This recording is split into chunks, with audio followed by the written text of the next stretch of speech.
The artistic value of Trellick really seems to matter to you, and from what you said about the art projects that you've been involved in, it really is a source of inspiration for you. Yeah, see, as a child I loved architecture, I guess, and to me architecture is sculpture on a grand scale. You walk around it, you use it, it's how it affects light, it's, furniture. I'm now a carpenter, and I see furniture the same. It's the same thing as 3D. It's architecture on a very small scale. So the building, it's given its sort of bold statement, it allows me to think beyond security, a safe aesthetic. I'm encouraged by what Goldfinger did, and I think, well, it's only within the element of risk you find new stuff. And they do say a lot of good art are genuine mistakes. It's how you came to this. And Trellick, it's a constant source for me. I like coming home. It's more than just shutting the door behind me. I'm coming back to this place.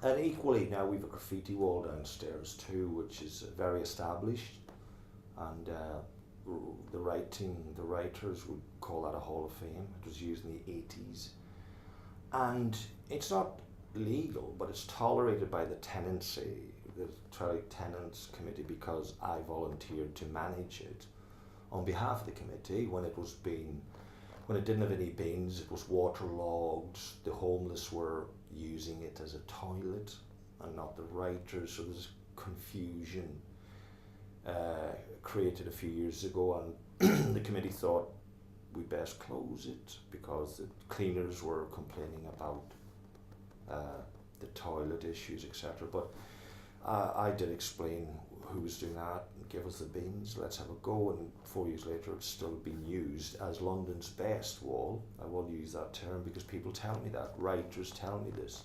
There are many sites to write, but this is the most relaxing, warm, sun on your back, iconic setting, and large walls to go as big as your imagination rather than a limited size. So it has everything.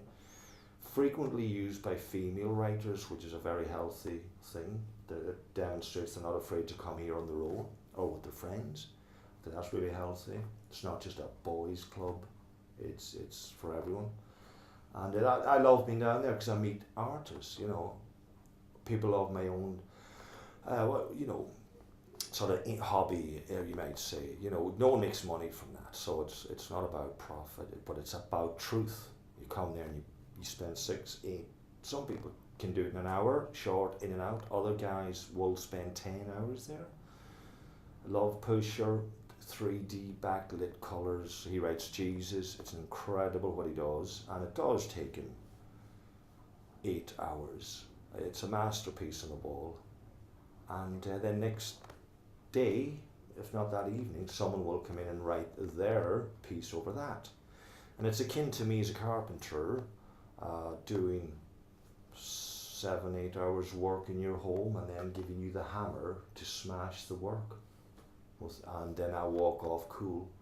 That's what's going on there. These people are that generous. People can't see that. They spend a day giving, and then somebody else removes the evidence of their worth, you might say. So I find that very honourable, as much as a lot of people see it as vandalism. It is vandalism on people's personal property, I will say that.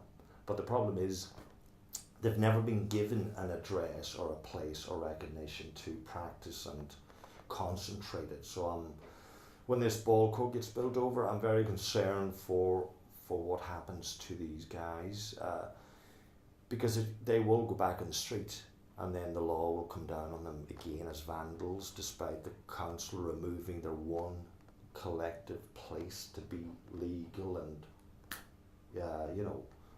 proper about it. There are a percentage who want to vandalise. It's in their nature to climb things and be, and be archaic, do the wrong thing. That's their bag. But by and large, this wall's so well used, it proves my point. It takes it off the street, and I see people walking in there and just drop their jaw and just swear in awe at what they're looking at because they didn't know this gem of a gallery of expression existed until they stumbled into it. So it means a lot. And then when I say to people it's going to be built over in a year's time, they're like speechless, absolutely speechless. So it means a lot to many people, even those who don't write. It's just the serenity walking into a garden that's full of colour. It's no different to Holland Park flower gardens. You know, each week there's different colours there. Each season offers you different colours and plants. Well, the graffiti wall is the same. You go by, you visit it once a week, you are going to see a whole new range of colour.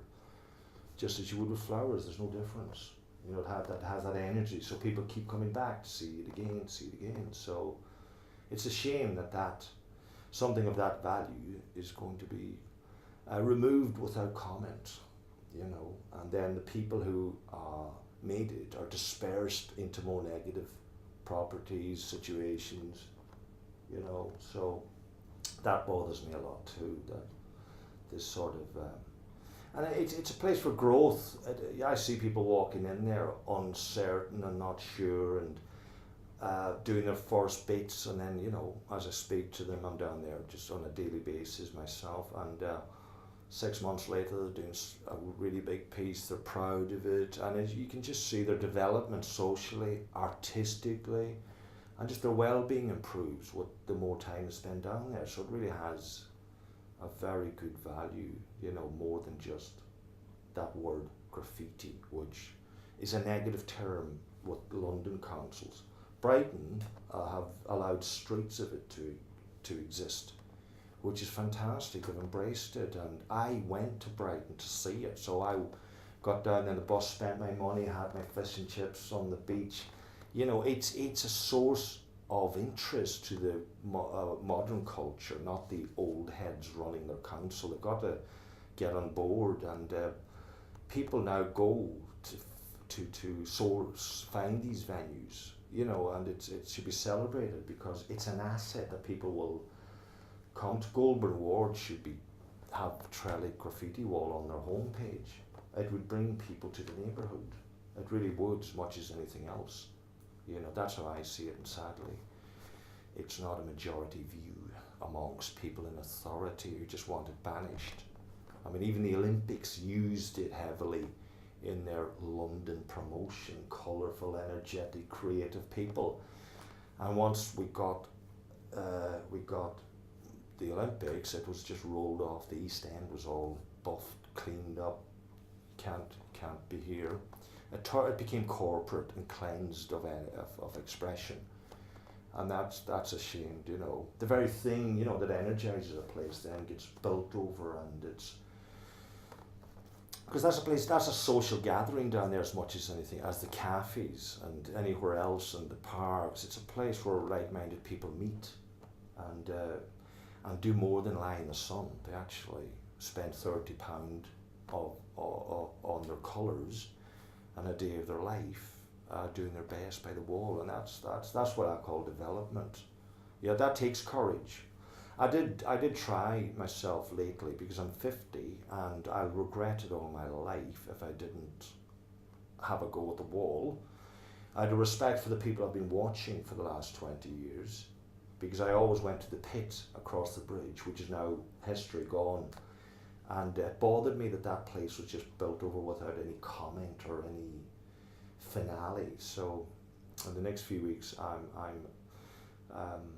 organised two writers and CBM and FBS or DDS guys to draw their friends together in a family day down there, because I want to celebrate the wall rather than lose it, you know. And I'm not a DJ, but I've turntables. I'm just a beat mixer. It's my hobby. But I have the facility. I have the mechanics on the doorstep, like this: the turntables, the speaker, the amp. Being on the committee is dead useful because I have access to 3 tents, which I've been allowed to use for this family day. So that's one for the barbecue, which will be put on by Chrome and Black, free. The other one's for the DJ. Which in case it rains, and the third one's for the children's table tent. But we will also be putting boards around the fence for the children to draw on. So they'll have their low-level boards to spray and write after two of London's finest writers who are affiliated with teaching for children. They've been cleared. Pow and Tizer are well known for their skills, and they've agreed to come and teach the children. So we're going to go to Poundland and get 20, 30 canvases. So we'll get them on their sketchbooks first, and is it Graffiti Kings in Birmingham? I hope I've got that right. Are kind enough to donate £100 of drawing equipment, which we for the children, and Goldfinger Factory, Les and theirs, kind enough. They were going to lend us the toilet downstairs for the day, but Les explained he's in a position to get several portaloos delivered free. So it's all come together with good grace, and that matters because we've got no money. So it's great that all the parts are kind of coming together. So I just need to refresh with the chair of Trellick that it's okay to. Yeah, I've been given a permit, but I just want to refresh. That was last year, and it came too close to Carnival, so you can't have music outside Trellick after Carnival. No. 2 days of Carnival, people want peace. So we're going to do it 2 weeks before Carnival. Get in under the radar. But that's about children and humanising the space. Wanting to show the tenants and other people that, you know, it's all these guys you look at were kids once back in the day, and they, you know, their craft has led them to this wall. So that's what it's about, the next generation. And it is about families and mothers and fathers coming to the wall, not just a group of guys claiming the wall. It is a social space, and I want to demonstrate that with the music.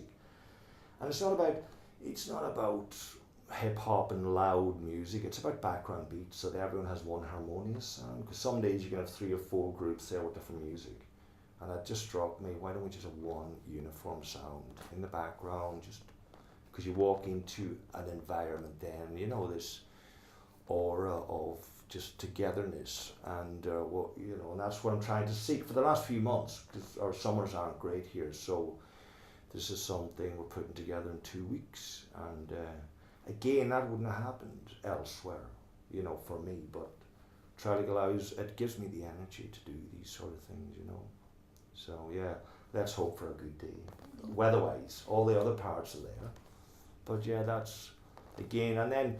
You know, we'll try and do this. I'm going to buy a generator to be independent, so we can just take it down there. We don't run cables, and just be independent. Just have background beats for people. And it is a vinyl only day, because the finger that sprays the can should be the same finger that plays the vinyl. It's not about lazy CG button pressing that makes you look good when you've got no skills.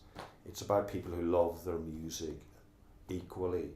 And I want to give people that option of painting their piece on the wall and maybe bringing their 10 vinyl and then getting behind the decks and playing their own music. And that to me is an ideal sort of day. And there's a lot of DJs. Everyone that writes pretty much thinks they're a DJ. I will put my hand up to that too. So they go hand in hand. So, that's the difficult part, telling people who can't play on the day, as opposed to who can. There's the handbags will start clashing.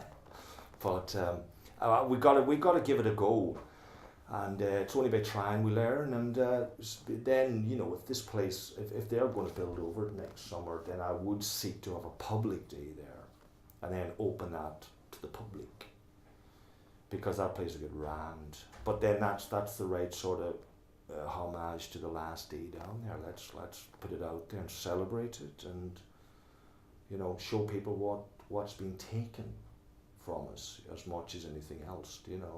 It's important that it's recorded, I think. What do you think is in store for the next generation? It's oh God, look at Brexit. No one has a clue.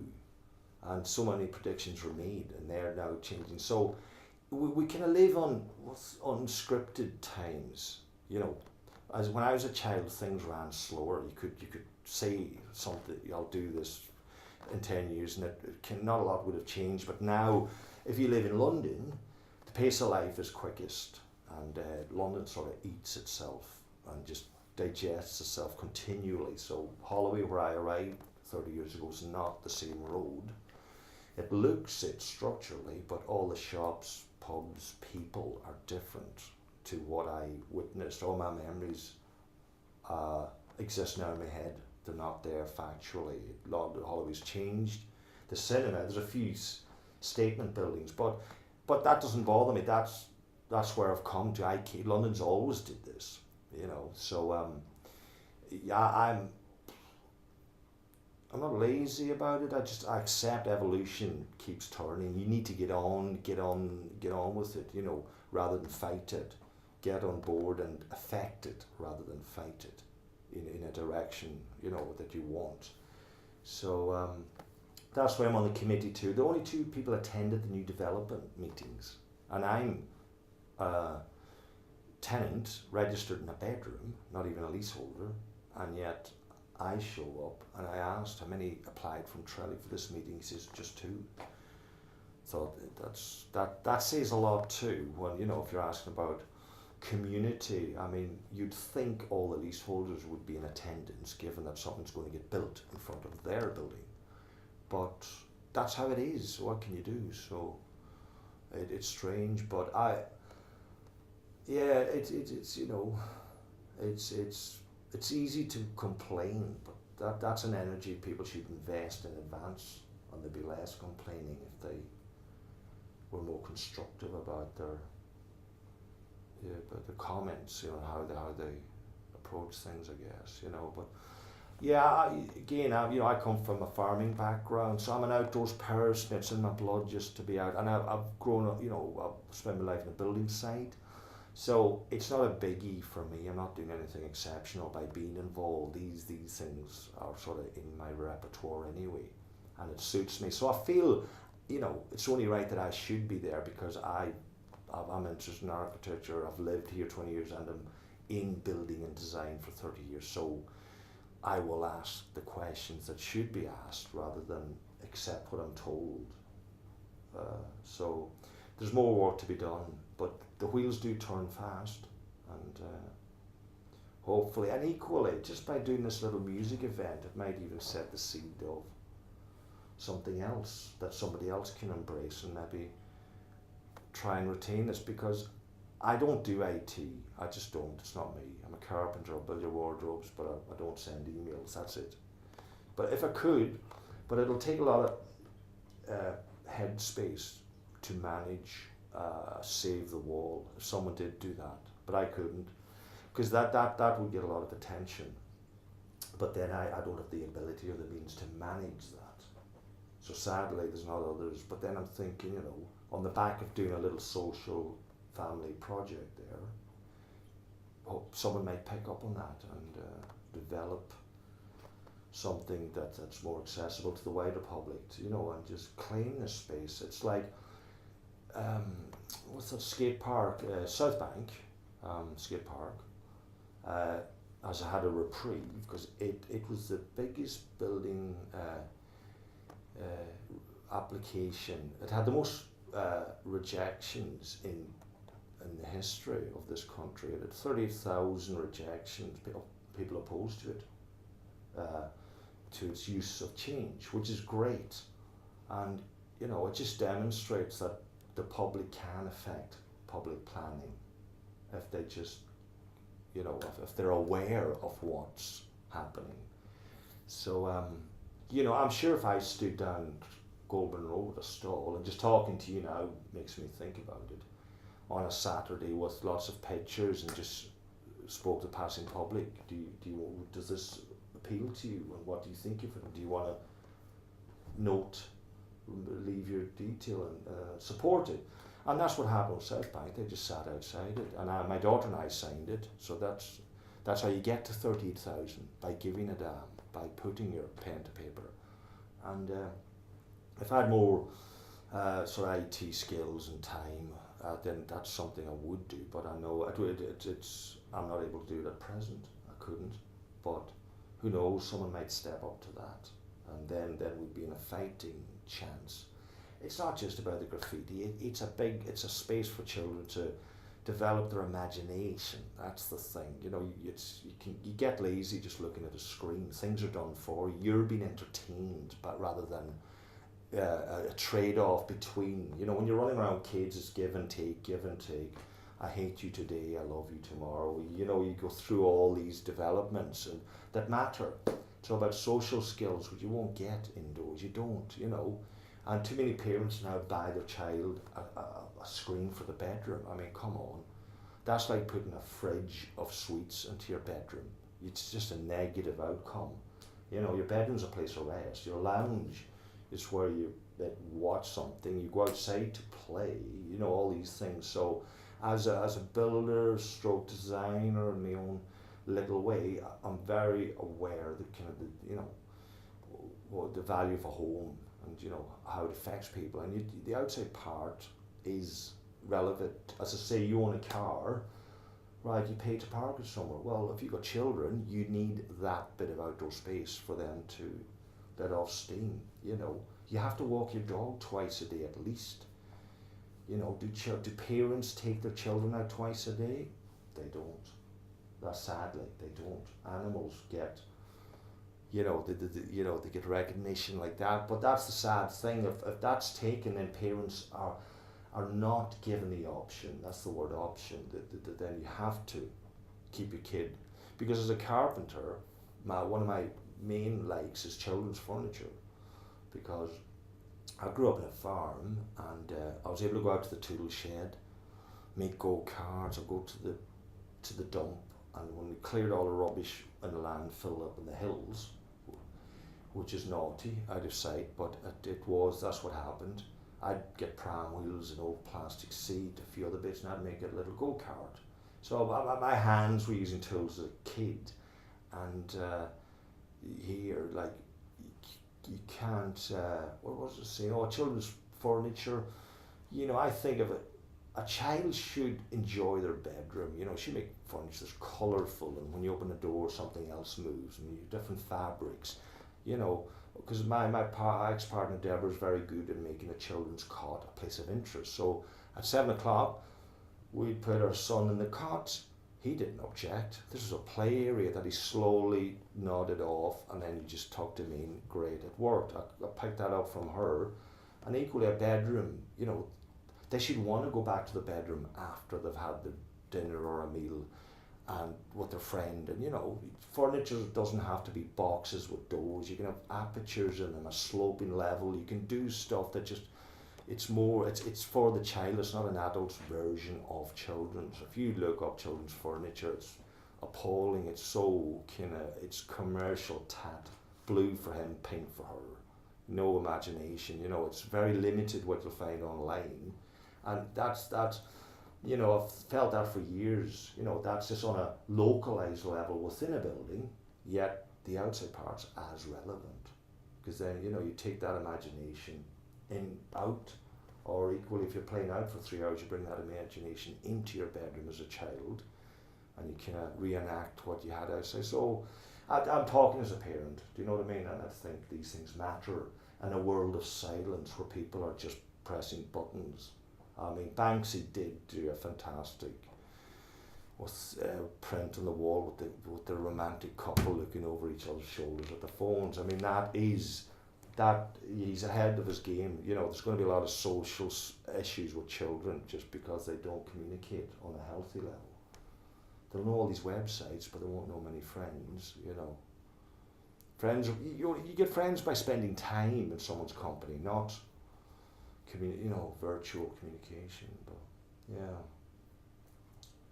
So yeah, we're losing these things that have a value. That's how I'd sum it up. We're losing the things of value. You know, not everyone can afford the alternative, which is taking to the swimming pool, going to the cinema, going out for a meal, going for a holiday, driving to the coast, or taking them to a festival. You know, not everyone has that choice. Thus, these places matter. Why do you think people don't appreciate? Well, see, the pace of the city can wear you out by 5:30 or 6, and then it's like, get in, make some food, what's on telly, let others then, entertain the rest of your day, and equally, it's just the way we're now in a media state rather than a kind of family state. You did sit around the table eating your food 30 years ago because not everyone had a TV or phones ringing as they ate their food, and they weren't texting a friend rather than talking to the parents. So you've even got less interaction now among families. Even when they sit at the table, they're looking over someone's shoulder at the TV. Excuse me, mom, excuse me. They're not having that one-to-one anymore, and that's critical to the development of children. And that some other guy spoke about this on the radio, and I thought, yeah, absolutely, you're right. The kitchen table is one of the most important things in a family's life, because we're all off running around doing stuff, and that's the 1 hour you're within touching distance and comment of each other. And you resolve things, you ask things, and you sort things out at the table. Yeah, not in different bedrooms with your own screen. That's the thing. But maybe I'm getting old, but that's what happens with 50 years. You start to notice things that you didn't see in your youth. So it's important to try and kind of retain things of value, I might say, because so when we build on this ball court and this Meanwhile Gardens, what do we do then? At some point, we've lost everything, and then what's the value of the place? You have to stop at some point and say, well, we can't keep building on top of ourselves, because as much as interesting as Hong Kong is, it's not a place I'd raise my children. It's a very dense sort of footprint, and the problem with London and its beauty is that it's really a historical town.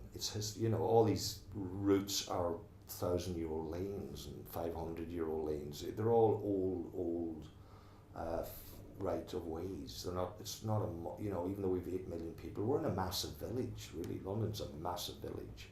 If you look at the road routes, as opposed to modern cities, which just have thoroughfares that drive straight through. You can drive into town, shop, and you're out of town in 20 minutes. London takes you an hour to come in, half an hour to park, another hour to leave. So and you're drained by the experience. So London doesn't necessarily need more people stacked upon themselves.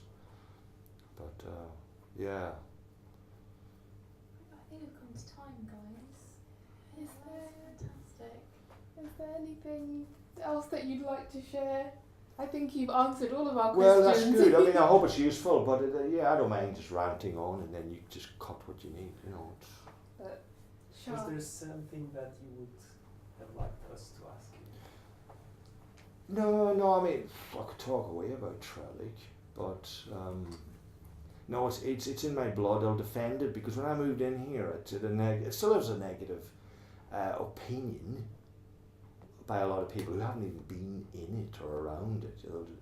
And there's somebody. I've even on Instagram. I was on the Trellick page, and I hear people saying, "Oh, it's so ugly, but I love going into it." And I just thought, you're using the reverse language here. I hate the look of it. I love being in it, etc. So it has a very mixed bag. But that to me, it's very easy to disregard it without the facts. So that's why I'm happy to speak on behalf of it, because I know the facts. I've been on the committee for the right reasons, because it's my home. It's not about having a title. It's my home. I want to do my best by it, and I will defend it. That's really why I'm quite happy to speak about it. It is worth my time.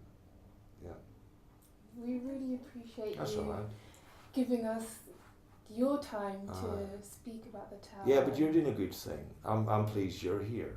This is important too, because Trellick will change, and then people will be retrospectively asking, well, how did that happen, and do you know who was there and what? I mean, it's you're in the present timeline, which is what I like, as things are happening, and not leaving it till it's all done and dusted. Do you know? It's I respect what you guys do. I do. That's why I'm here. Mutual. It's mutual. Yeah. And thank you for letting me have my say. Thank you. That's all We right. just had to ask Shan to spell your name, if that's okay. Well, I arrived in London 30 years ago, and my name's Shan O'Donnell. It's John O'Donnell in my birth cert, John Joseph Mary, because my mother thought this name would be good at the gates of heaven, which I may never get to. Name dropping, it's good. So John Joseph Mary, it's on my birth cert, and I come from a Gaeltacht area in Ireland where we speak Gaelic. So John translates into Shan, where I live. Shan or Shan. There's a silent H, because my name is S-E-A, Fada, like an acute in French.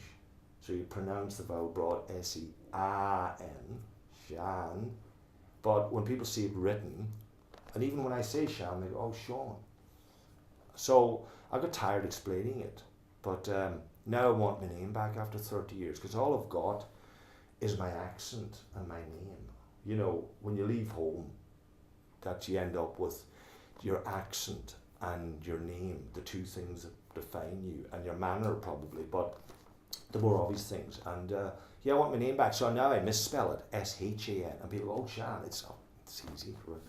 So I started writing that on the wall in graffiti. I've used graffiti to help establish my name again. If you know, because writers they won't write their name. I've done the reverse. I do want my name back. I'm going to put it up on the wall in colours. And so that's been cathartic and good for me.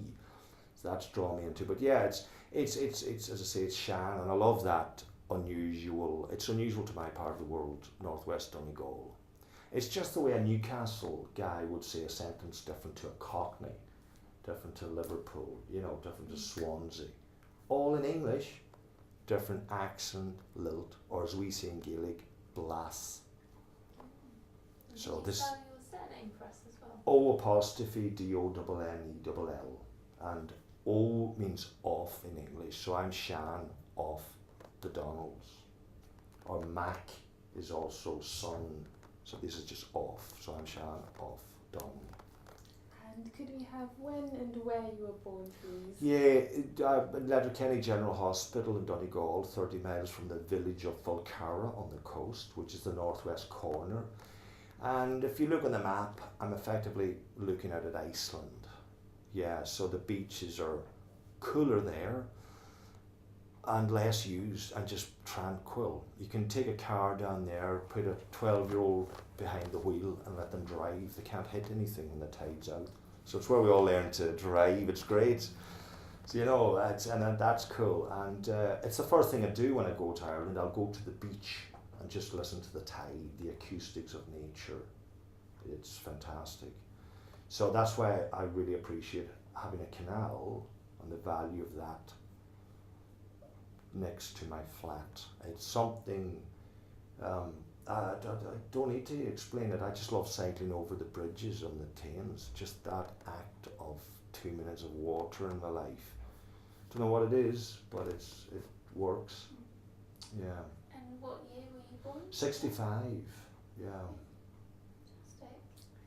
Great, that's it. Brilliant, thank you. That's all right. Thank you all for listening to me ramblings. That was so interesting. Wow. Thank you.